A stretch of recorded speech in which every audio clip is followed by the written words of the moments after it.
Okay, cool, man. Drinking with Authors may contain adult content. Listener discretion is advised. Hello, everyone. Welcome to another episode of Drinking with Authors. I'm your host, Nick Savage, author of many books, but that's not why we're here. We're here because we have a sponsor, and they are Four Horsemen Publications, so check them out at fourhorsemenpublications.com. Joining us today, we have author of books such as 944 Hidalgo and Jove, which comes out June 30th. Two very different books. One's going to be your sci-fi space exploration, which is 944 Hidalgo. And then you're going to have a spy thriller named Jove. And we're going to talk about all these. I'm not going to tell you about them because I didn't write them. I don't know much about them. But Jack, welcome to the show. Hey. And first, what are you drinking today? Okay, so it's Asahi, Japanese beer.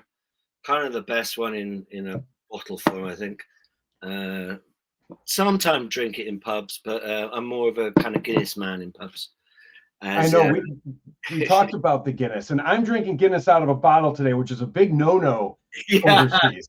No, you can't drink it out. You can't drink it just about out of a can with a little, the one with the thing in it gives you the head. But yeah, no, nobody drinks it out of a bottle. But take what you can get. Right? Just anybody you show this to, just be like, he's American. He doesn't know better. He doesn't know better. But let's talk about Jove because that's coming out. Yeah, June 30th. Tell us about it. Yeah, sure. It's a spy thriller. I wrote it during COVID. Actually, it was like 2021. I had written the previous book, the sci-fi one. So it's been a long time coming. But I kind of got this idea for writing a spy thriller. I love John le Carre. I love those guys, and also sort of detective books. So like the Wallander series, P.D. James, Agatha Christie. So I read all of those again, and I read all the spy novels I could, and kind of the factual stuff, right? So to just learn about spycraft, tradecraft, and all of that. And I thought, as we all were doing during COVID, when I was sitting around, my job is a producer in kind of corporates and commercial stuff, and that wasn't happening. So it was in January 2021, and I said, okay, let's do this. I'm going to set myself a time scale. So I set myself a month, and a month, and I wrote 2,500 words a day for a month. And I got 75,000 words, and then I put it aside for 2 weeks and spent about, I don't know, a week or two rewriting, and then I was finished, and I sent it out, and nobody wanted it. So and the same with the sci-fi book. It was a hard time for publishing, and so I left it. I put it aside. I got back on my regular day job and stuff, and then a couple of years ago, I kind of looked at both of them again, and I did some rewrites on both of them. And with Jove, I just kind of tried to make the story work a little bit more. I didn't do an awful lot of work, but after I got the first book published, and it was in the system on the go, I kind of followed up with the same publisher, Collective Inc., and they took a look at the second book and said, yeah, we're going to publish that as well. So that's where it went, and it's I've now written a sequel to Jove called Off-Bet Spies, which is about a whole bunch of sleeper agents in Europe and all that kind of stuff. So it takes the same characters. So Jove is about a kind of ex-MI5 guy in his sort of late 40s who's sort of pulled back into investigating his daughter's apparent suicide, but he thinks she's been killed. So he gets together with ex-colleague of his, Yolanda, and together they go on this journey to discover what happened to his daughter, and also what's sort of happening in further fields of various sort of backstory that comes in through a Russian agent who he had dealings with 20, 30 years ago, who seems to be involved. And it's a spy thriller. You know, it's mostly set in the UK, and it sort of moves around from Bristol, where it's my hometown, and it talks about slavery, it talks about immigration, it talks about what his daughter was doing, which is she's a mixed race, dual heritage woman who was had been put into BNP organization to infiltrate them. So there's a lot of kind of difficulty about the loyalty in it. So Ron Eldon, the hero, follows the clues in a kind of detective way, and there's a shocking conclusion. And yeah, don't spoil it. I'm not going to tell you more. You know, you have to read it. It sounds wonderful. I love spy thrillers and detective, stuff, and it just sounds like a wonderful, wonderful book. And it also sounds very different from the other one, the sci-fi one, because that is a space kind of. The name of the book is the name of a real asteroid. Yeah. So there's an asteroid that's plummeting to Earth. It's a multi-strand book. So there's a woman in a space station they're going to dig the asteroid, and they mess up, and the asteroid splits into two, and one half of it comes towards the Earth. There's other stories. There's a guy who's. This is set in the future, obviously, and things have happened. Aliens have landed. One of the heroes, John, has superpowers. His hands are fire, and he can direct fire. And he teams up with this alien young woman, and they go on a journey. The other strand of the book is about a guy who sort of collects stuff in his van, but he's asked to go to the south coast and sort of collect these immigrants who are alien people, and he takes care of this little boy and then loses him, finds him again. There's various other sort of strands from the past and the future to androids, female androids that fall in love, and all of these stories come together towards trying to stop this asteroid hitting Earth and to try and save humanity. So it's an interesting book. I can tell you the genesis of it. I was a screenwriter for 10, 15 years. I was paid to write screenplays. None of them got made. Okay, so this is part of the strange business of being in the film industry, is that you work on stuff and nothing gets made. But so after the last kind of it's not getting made, where I was paid to write the script for a year, and then it went to the BFI, which is one of the funding bodies in the UK, and they didn't pick it up. I just thought, well, why don't I turn this into a novel?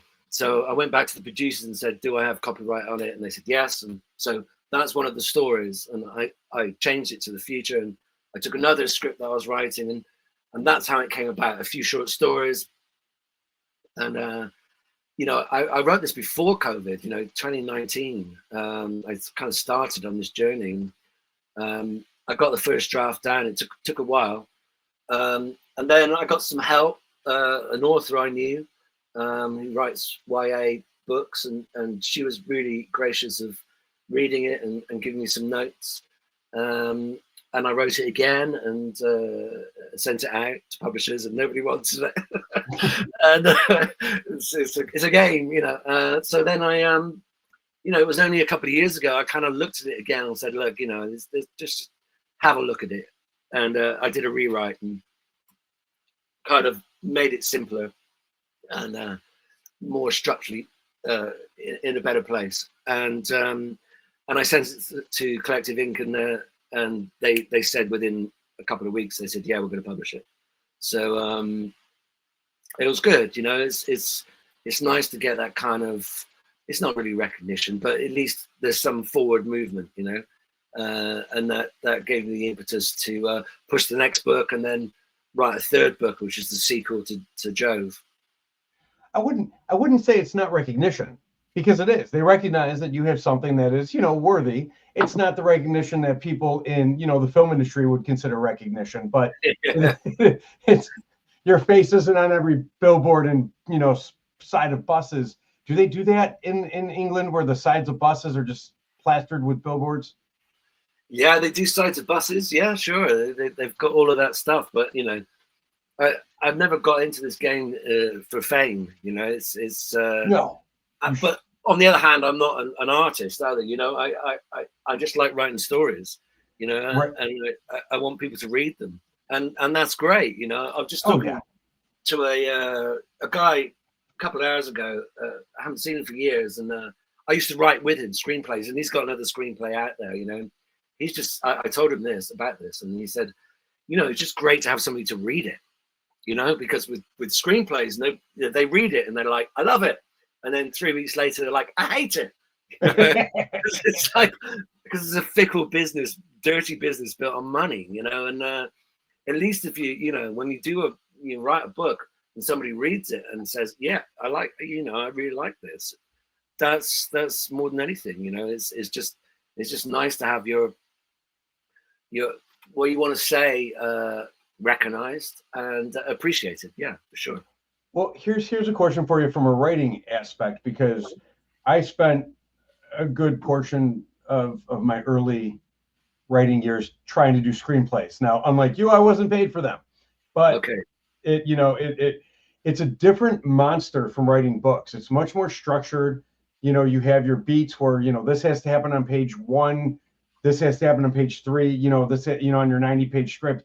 And then you start writing books, and sure, there's still, a beat process to follow, but it's far more lax. Did you find that an easier transition then because you were able to relax more, or were you a little stuck in the rigidity of the screenplays? No, because I didn't get paid for the first 10 screenplays, and then I did get paid for the second 10. No, I think it's yes, to an extent that the rigidity is not there because you have more time, but the structure aspect of creating a screenplay helps when you're creating a book. I don't know, when I pick up a book and I'm bored in 30 pages, it just goes down. I'm not interested anymore. I need that I need a plot, and writing screenplays helps with that, because you have to have a plot. You have to have something happening on each page, really. So I took that into writing novels, and that's done me well. I'm not a kind of purple prose person. I kind of get to the meat of it and tell the story. Every chapter you might have a line you like, but that's about it. Kill your darlings and move on. And you have to just try and entertain, I think, in many ways. But you can do that with also talking about particular issues. Jove talks about the slave industry and it was an industry in Bristol. There's a whole section of it where the character kind of looks into that because of various plot things. And if you I didn't know that stuff until I read into it. And I grew up there. There's a way of doing both. There's a way of talking about issues and telling a great story.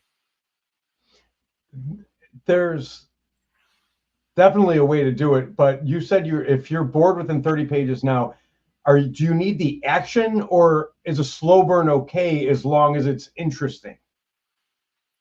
Well, the Volunteer books are very kind of slow burn, but there's an exciting instant, somebody's dead, and then they try and work it out. It takes time, and in that time you kind of become close to the character, and you learn more about them, and then you identify with their struggle, which is, as you know, filmmaking is about, to try and find an answer. So there's a whodunit aspect, which is kind of a classic thing in a lot of stories, that we all want to know who the bad guy is, because as a society, we want to identify that bad guy and punish them. And I think that's been going on thousands of years. We collectively want to safeguard ourselves, against the bad guys in the world, or bad people. So I think in terms of film and writing novels, it's a similar process. I would say it's just I've never had a problem with writing screenplays and novels actually. Once I'm in it, it's feels, I dare to say this, easy. It just takes a long time for it to become easy. So this one I just finished. I spent the first 8 months writing the first 30,000 words, and then I spent a month writing the second 30,000 words. I think, and it took a year. And the reason it took a year is because and screenplays take a year. Yeah. It's because it's the thinking time. It's like, because I just tend to jump in, I don't actually structure it. I know the end and I kind of know something in the middle. But I go with the story. I mean, Stephen King does this as well, and Murakami does this and all that. It's just, it depends on the writer. I think you do it different ways. But I find it's more interesting if I don't know exactly what's going to happen, scene by scene. And I did that with screenplays as well, to be honest. The structure thing with screenplays is overrated, I would say. It's it's not necessary. You don't. The only reason you're doing it is to sell it to a producer who thinks, because they've read that same book, that's how it has to be. Just don't be boring. That's all. We've seen many films that don't follow that structure, and as long as they're not boring, they're interesting. They entertain. You can get there. I mean, something like La Strada or Fellini films, they don't really follow that structure. They follow the up and down, of the main character. I mean, Kurt Vonnegut speaks about this. I don't know if you've seen his lecture on it.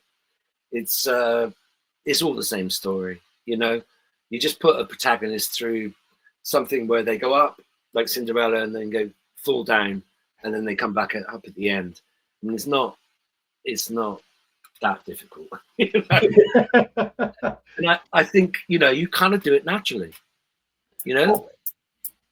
I would say there is a bit of naturalness to it, but on the same note, it does take many years to become, as you say, easy, to become that natural kind of flow to it and stuff. Most people don't want to put the work in; they're just lazy. That's the problem. And I was just having this chat with a friend of mine who's right in the middle of it. You get people that think they're geniuses and they just haven't done the work, and that difference between those two things causes sort of lots of problems because you're dealing with people that are sort of doubtful of themselves because they haven't put the work in, and that's I think what it takes. Whether or not my stuff is successful or not, that's just my opinion. And the work is about the work you're doing on yourself as well. Oh God, yeah. Because this is why we're creative, because we're all trying to get somewhere, as individuals. So we do this work in order to learn about life and about ourselves. So that's why it's necessary. It's not to become famous or brilliant or for people to love us. It's because we want to learn how to become better people. Yes. And I think that if a writer or an author writes a novel or a book or a short story and doesn't come away having changed some perspective or learned some new perspective about something, then they're just kind of regurgitating a story that's been in their head and hasn't really.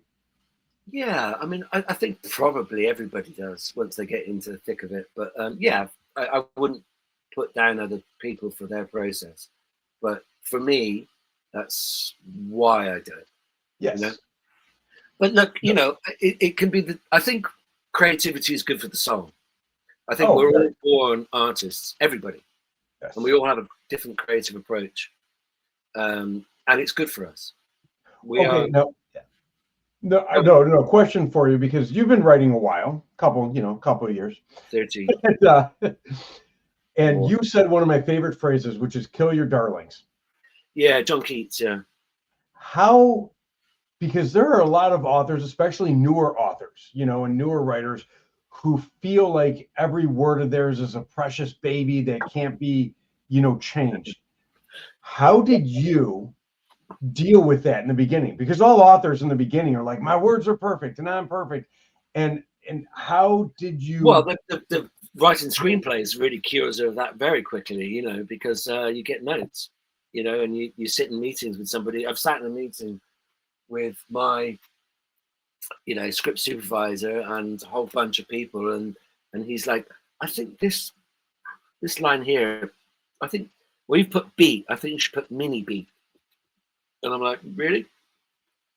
Could we talk about the story a little bit more, So there's a lot of people that come in, and you have to listen to these people because they're paying your wage, So, you become very adept at getting rid of stuff for other reasons and for yourself. And actually, that process is really helpful because maybe sometimes people don't have great advice, but they do often pinpoint a problem. So not the normal plot hole problem that every writer has, but just something, a tone, something that's not right. And they will know that it's not right. So you have to listen to them. They have good advice. There's no point in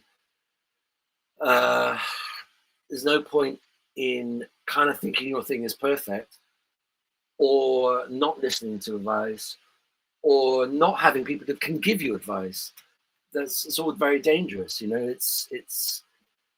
It's good sometimes, even if they're wrong, they're right, because they, and you just sometimes you're like, okay, well, they're an idiot, but maybe I should have a look at that bit again, because maybe that's not quite working, but maybe I can find the solution.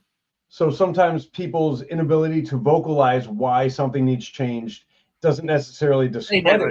They never know. There's so many notes you get in screenwriting where you're like, this bit, I don't know if it's, quite right, but I don't know what I like, but it's not right. So yeah, it's good to listen to people. Everyone's got an opinion, but there is another side of it, which is that you should just do your own thing and, not listen to anyone. And that's good as well. You just need a balance, The balance between listening to no one and listening to everyone. Yeah. Here's an analogy. I just started doing some metal sculpture work the last, 3 months. And I know nothing about it. But it's a great place. I signed up to a course once a week, Saturday mornings. And it's in an old hall from the 1850s or something, an old missionary hall, actually. And Henry Moore helped set it up. He donated a piece of art and they set this thing up. And it's a metal sculpture place. So it's got MIG welders and TIG welders and all this kind of stuff that you can go and use. And I've been making stuff, but I know nothing about it. So I'm trying to learn how to do things. And I thought, instead of trying to make one piece, I'm going to make lots and lots of different pieces, and I'll learn the way to do it. And I'll use every piece of equipment. And that's what I've done. So I've learned stuff. And when you learn stuff, that's why you're there. It's about learning. And it's learning technique, but it's also learning what you want to do, and it's learning how you use this metal. There's two types of metal you can use. You can use rod bar, or you can use sheets of metal. That's it. What can you do with that? And it's the same with words or images or pictures or writing. You have words, you have the mental picture you create for the audience, the person who's reading it. What can you do with it? How can you use it? How can you test that? And I think that's what writers do. They play with scenes and images and words and pictures, and they try and find the best way of putting all that together to make a complete piece, which feels like another universe in many ways. Same with film. You create your own universe, and that's a very that takes some responsibility as well. Well said. So with back to the books, reason Yes. we're here, and I actually would love to learn more about the metal sculpting. I Right. wouldn't even know what to ask. I don't know anything about it's metal. That's all I know is it's metal. I don't know how to weld or anything like that. So I think, It's good, useful skill, you know, come the revolution. yeah. Well, we're gonna have to either build armored fortresses or barricades or just new homes altogether. I'm getting better with the MIG welding. I'm getting there. I'm going to make this. I don't have any more pieces here, but I've done this sculpture, which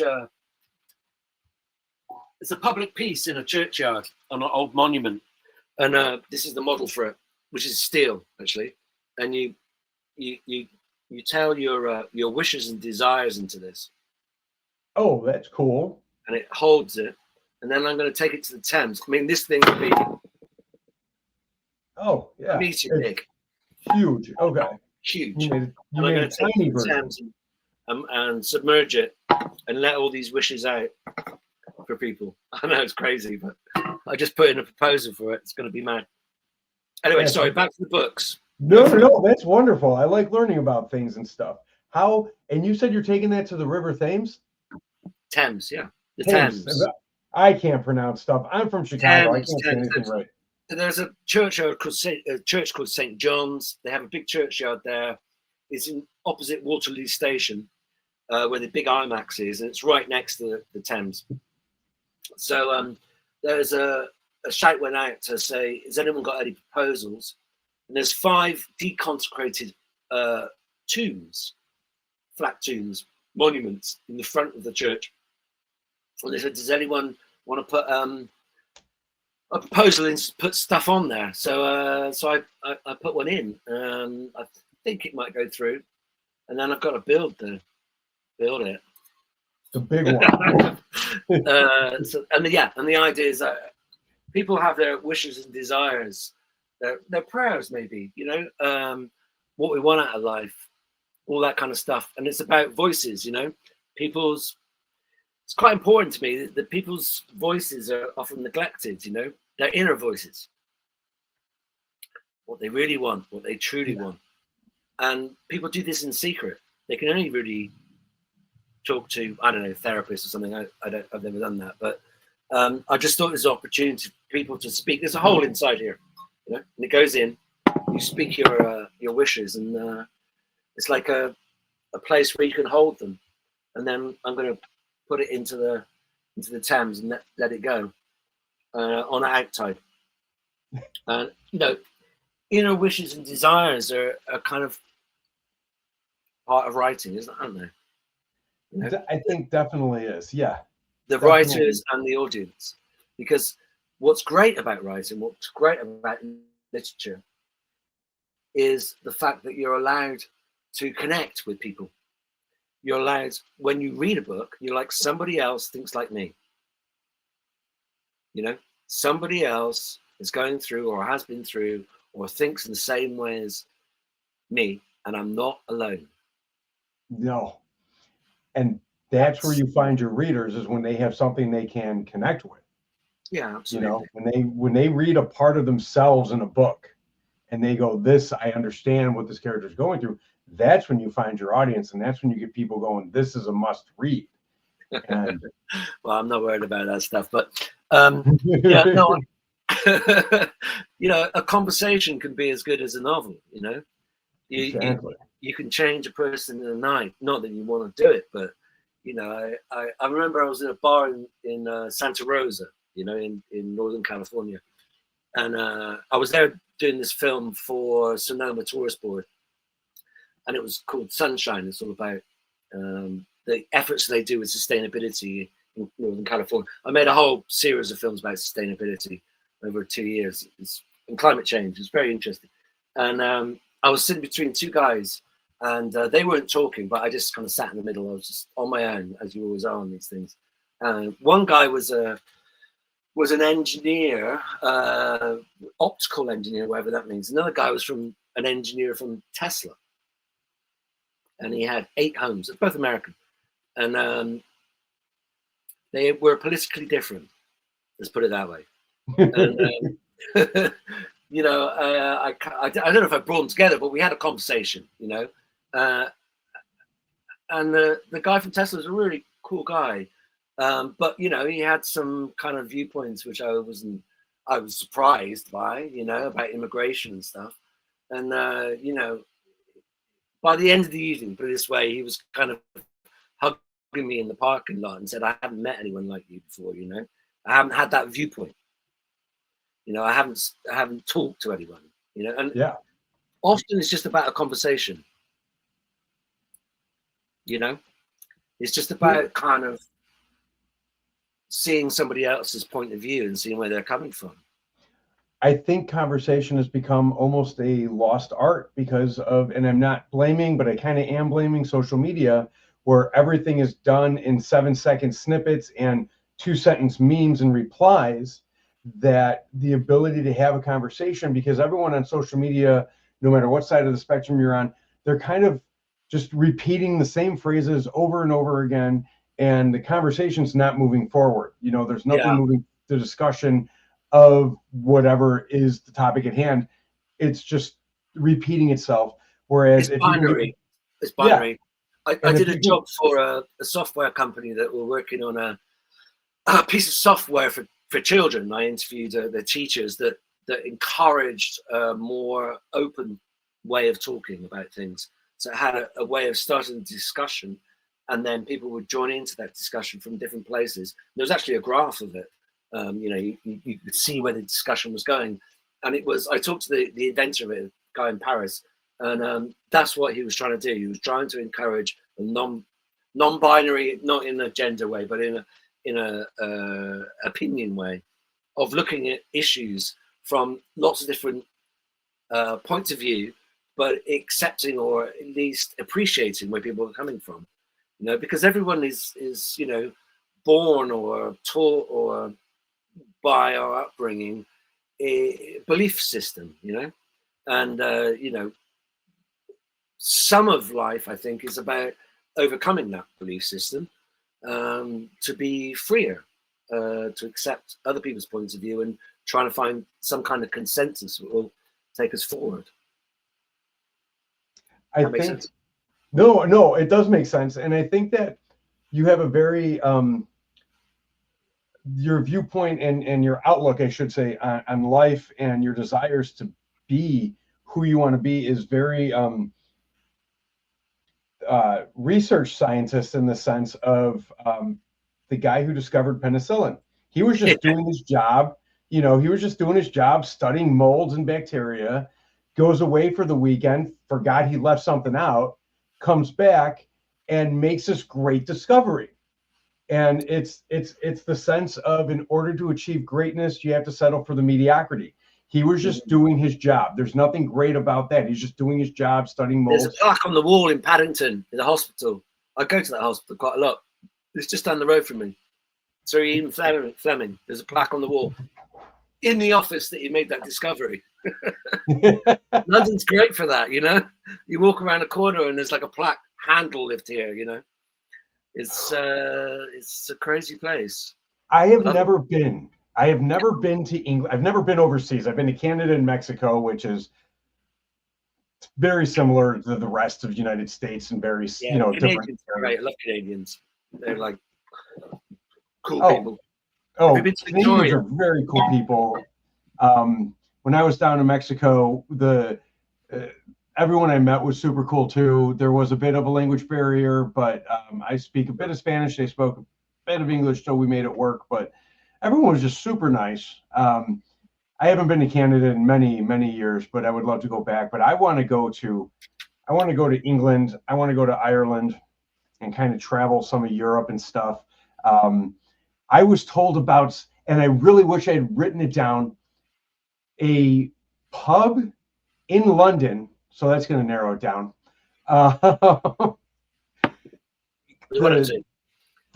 The Pit, I think it's called the Pit and the Pendulum.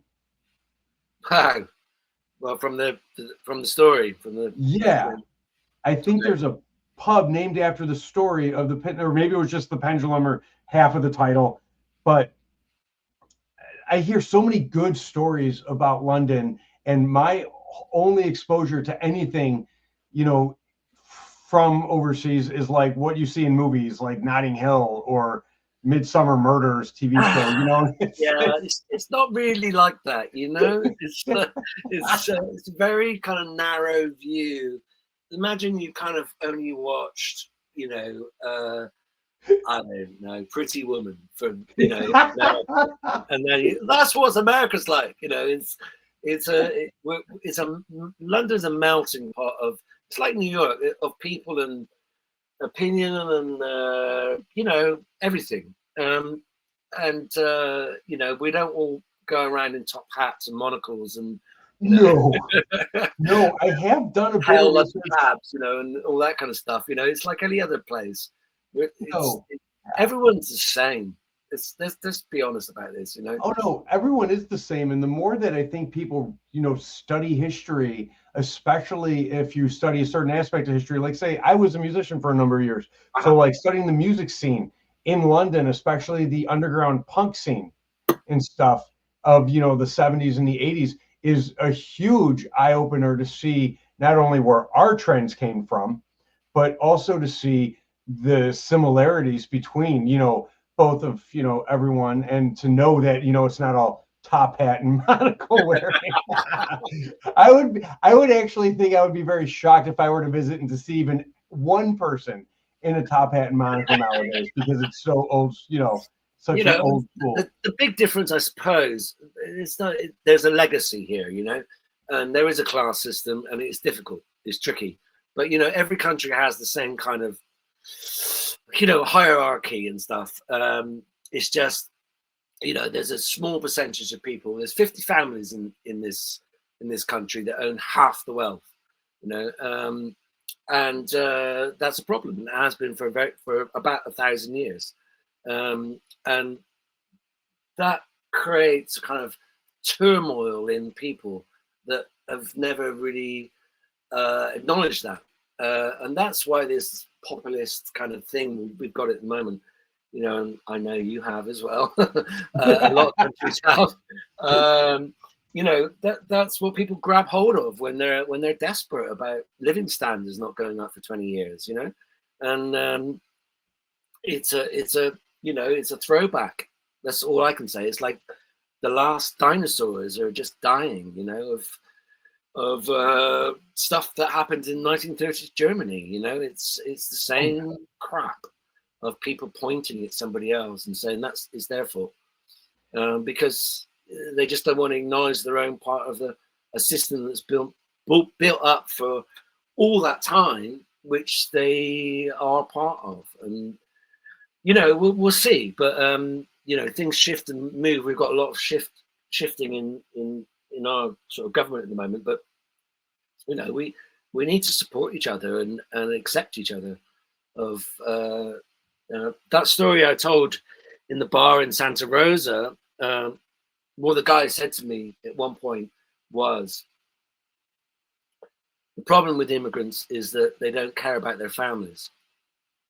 And I said, do you think there's Americans that don't care about their families? And he took some time about it, and he said, let's talk.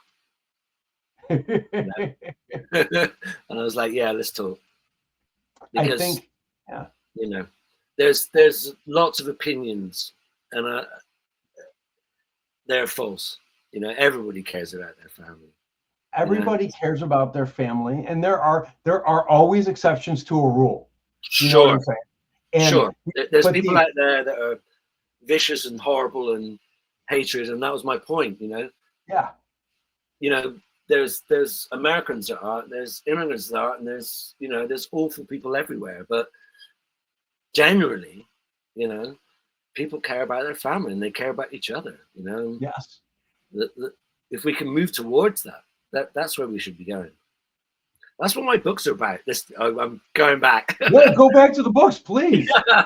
No, I'm trying to promote some kind of positivity, you know, and whether you're doing a spy thriller or a sci-fi or whatever, you know, I hate those kind of films that it's a tragedy. I mean, there's a point of tragedy in literature and Greek literature, Greek plays, and with Shakespeare. And the tragedy is to point out with Shakespeare and writing, it's to point out that if you go along a course, it's gonna be terrible. It's gonna end up bad, and that was necessary for that society at that time.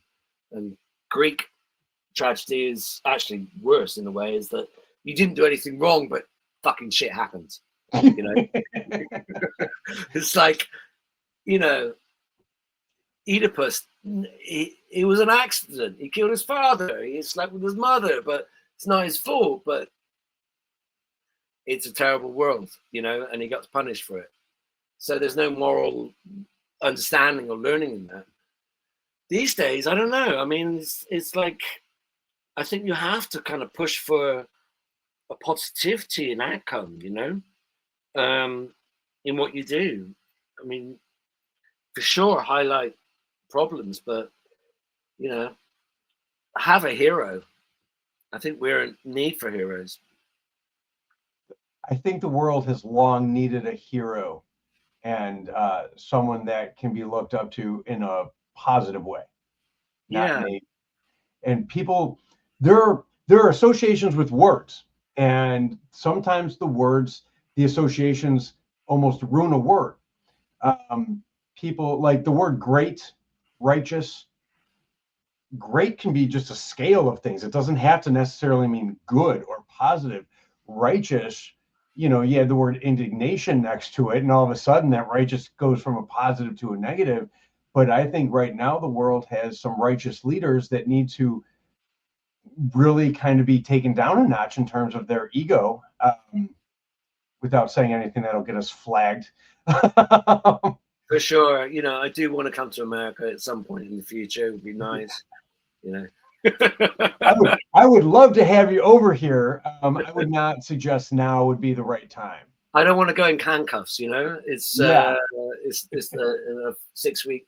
I mean, crikey, you're really isolating yourself over there. We need to reach out to each other, man, brother. We need to kind of, we're the same, and it's our legacy though. Britain's got some blame in the game there. We really messed up the world in many ways, and we're feeling the effects. There was the expansionists of the British empires. It's you guys broke away, and good for you. But yeah, you see how all that's working out. Yeah. I know. God, I just, my hope is that, in 10 years, all of these people are long gone. Well, I like that. Long gone. No connotation there that can be misconstrued. No. Just easing into retirement of a permanent kind. And in a natural way. In a very natural way. And we can move on and find a new way of looking at the world, which is not based on, like you said, ego or money, and enrichment. We have to be. I mean, I'm a kind of social democrat, I guess you might say.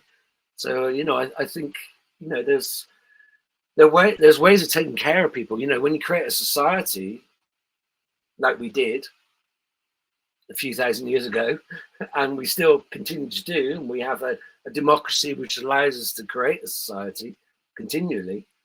I think, part of that is taking care of people that can't take care of themselves. There's obviously a judgment call on that, but I think it's necessary. I think it really is. That is absolutely perfectly said. We must all take care of ourselves. On that note, okay, you've given us a lot to think about and a lot to chew on. Sorry, and it's good stuff. It's good stuff. Don't get me wrong. But I know you said that in your books, which are one's a spy thriller, one's your sci-fi space, kind of saga. You still have underlying messages of positivity and hope and everything like that. So where can everybody who's listening to this find you, buy your books so they can start reading this? I know Cove comes out June 30th, but where can we find 944 Yeah, they're on Amazon in every country. They're on Barnes and Noble. They're on, all the kind of sites, either with bookshops or you can go to Collective Inc. Their website. You can go to my website, which is Jack Davies author. So Davis is with a IES, Davies. I'm partly Welsh background, Irish, as I've said, and I mean they're there. They're coming out. So one came out last year, and the other one's on June the 30th. You can find them there. If you want to look me up on Instagram, I'm on Jack Writes with a Z instead of the S. You can join me there and look at my posts and stuff. I have to make one clarification for American listeners. Said with the Z instead of a S, that's a Z for all the Americans listening right here. Potato. Yeah. I just know there's going to be some people. There's only about 5, isn't there? I do apologize about you pronounced Davis and I said Davies, and I apologize about that. Again, No. It works both ways. It's all good. Let's not get precious here. Come on. I don't like, I like to pronounce things properly. I can't say, when I'm in casual conversation, I can't say this, that, or these. It's always, or what did my ma used to say? The Dems, D's, and Does, because my THs are very hard Chicago D's. Yeah. Well, yeah, Chicago is kind of close to where I'm from, actually. Bristolian accent, which I've kind of lost over the years, is very similar. My nan, that's a grandmother, used to talk in D's and Thous, which is Anglo-Saxon. I would love her. I would have loved your grandmother. He's going down Bedminster. It's beach Ding. It's a German thing. It's High German. It's that's where that accent comes from, and that's where my accent comes from. That's how I speak when I'm speaking Bristolian. It's very close. So anyway, we've also talked about a lot about writing and writing, just our methods and your methods specifically. But if you had one piece of writing advice you could give to an aspiring writer, what would that be? I just stick to it and don't listen to anyone. You got the notes that they're going to give you. Don't listen. Don't listen to anyone. Just do your own thing, because eventually you'll find yourself. The first 10 years, I'd say just don't listen to anyone, and the next 10 years, don't listen to anyone. You heard it here, folks. Don't listen to anybody. Stick with it. Give yourself 10 years. Give yourself 10 years of writing every day, or as much as you can do. We all live busy lives. And, don't worry about it, because if you want to do something, you want to say something, it will come out regardless. Enjoy it. It's a wonderful profession. Enjoy the ride and be yourself. And enjoy the roller coaster. Well, I want to thank you, Jack Davies, for being here. Everybody, you heard it. Follow him. Go to check out his website, jackdavies.com. And follow him on Instagram with the Z at the end.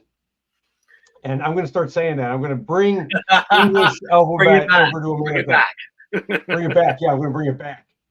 I brought the high five back. I'm going to bring this back. I'm just kidding. I did not bring the high five back, but we should. It should be a thing again. Gen Z. But I want to thank you. It has been an absolute pleasure to talk with you. And if everyone has had half as much fun listening as I've had doing it, well, they've had half as much fun. But I hope you all have enjoyed yourselves. Follow him, follow us along. And until next time, just remember, it costs nothing to be kind. So be kind.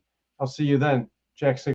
Thank you for listening to Drinking with Authors. Join us next time for another fun conversation with an author over drinks.